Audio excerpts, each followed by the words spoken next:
Hey, what's going on people? In this video we're going over the 10 most busted items in Borderlands 3. These things are more busted than my credit score, and I'll be explaining how you can get them and what makes them broken in a good way. So let's crack into it. First on this list of Borderlands bustedness is the Plasma Coil. An SMG like no other that can only come in radiation and shock elements which you can switch between, and belongs to arms race with an increased chance to drop from this chest room. The Plasma Coil is a weapon that has harnessed another state of matter, firing a sweltering volley of 16 elemental orbs that cut through anything and everyone. It has the power of a sniper rifle with the fire rate and handling of a submachine gun. Not many can withstand a full burst, as it's even capable of downing bosses with a single charged shot.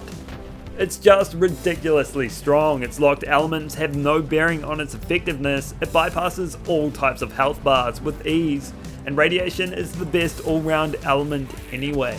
What more can I say? This thing is a beast, and there's nothing else like it in the Borderlands. Time now for the Revolter, a shield that belongs to the director's cut and has an increased chance to drop from Sumo and Eschaton Row, but can also drop elsewhere in the DLC. The Revolter doesn't just provide you with a small damage boost, but a massive one, granting you 200% extra damage as shock damage whenever it's depleted. That effect lasts for 15 seconds, and during that time you'll see your DPS soar. You won't see it rise just through the damage increase though, as it also increases your fire rate by 50%, which is insane and helps you to take down the best enemies with the worst guns. An action skill start anointment will have you feeling its effects 24/7, and if you wanted one item that would make your life in the Borderlands a whole lot easier, this is it. Next up is the Sluter, an artifact that dramatically increases your legendary drop rate. You can only obtain one from the Welcome to Pandora vault card as part of the director's cut. If you're looking for more of that mango coloured items, then this is the artifact for you. After killing an enemy, your legendary drop rate will increase by 1000% for 12 seconds and is indicated by the shimmering green on the side of the screen. However, it only affects world drops. It will not increase the chance of you getting that dedicated item, but it will line every battlefield with legendary loot. Just don't step on it. I hear it hurts more than Lego. Moving on to the Kick Charger, an alien barreled blood off railgun that is exclusive to arms race. They can drop anywhere there, but does have a high chance to spawn in this chest. If you're looking for a gun that's going to put absolutely everything behind each shot, then look no further. The Kick Charger is a monster. Its base damage is already absurdly high, but holding down the trigger will have it grow to be up to 3 times stronger. To reach its peak damage, you'll have to hold down the trigger for close to 4 seconds, or you can slide, but while mobbing, that's hardly necessary. You might think that something this strong consumes a lot of ammo. Well, strangely enough, it doesn't. It consumes just the one, meaning you can lug this bad boy through fight after fight. Its one-shot potential is through the roof, and honestly, I'm a little bit disgusted. Next up, the Complex Root, a top-tier melee-worn sniper rifle which can be obtained the fastest from Lanny Dixon, who you fight around here in Ashfall Peaks as part of the Bounty of Blood DLC.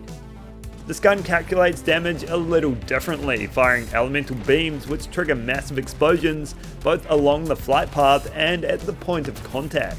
In the right setup, this gun goes absolutely ballistic. Explosions will cover the whole battlefield, enough to wipe out every enemy in a single shot, and sometimes there'll be so many of them that you'll go blind.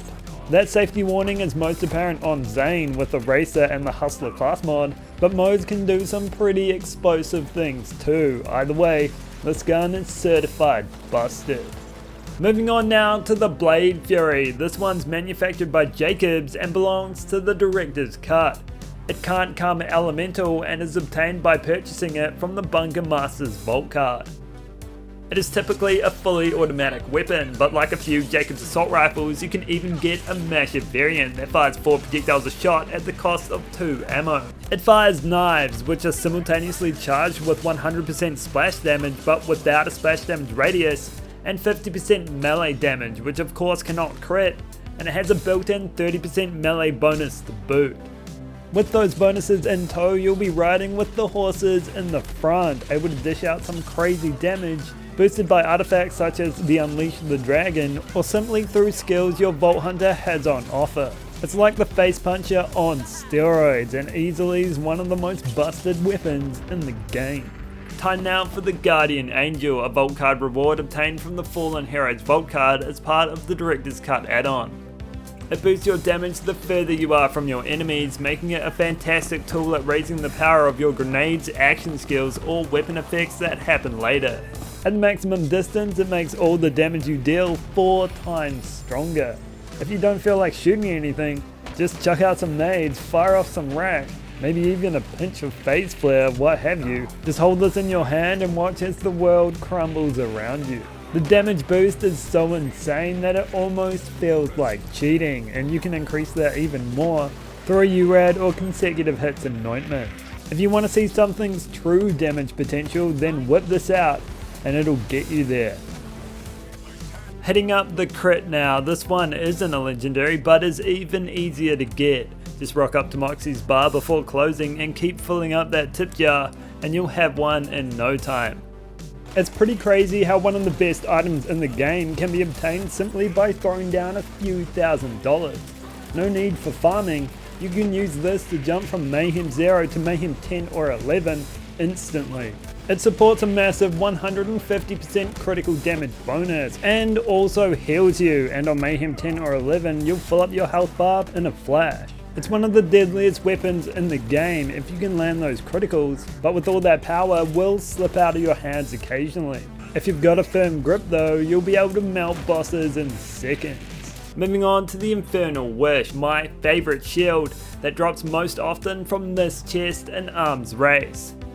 The Infernal Wish adds an extra projectile to each of your shots as long as there is an ounce of blue in that bar.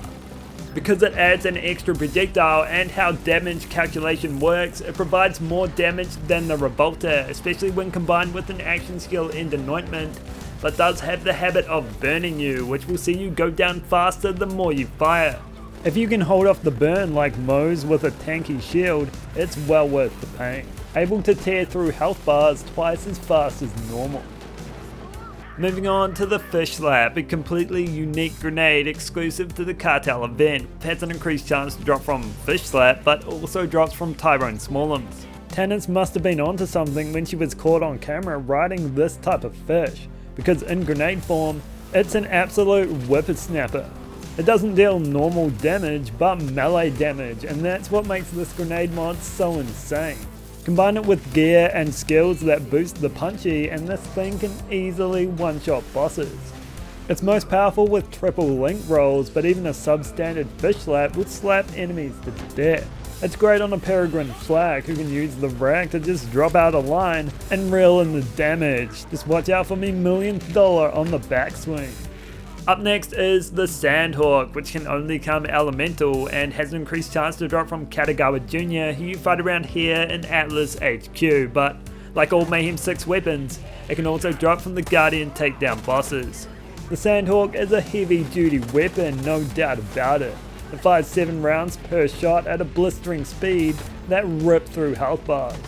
It is hampered by one thing though, consuming 3 ammo per shot, but as long as there's something in it, your enemies will fall.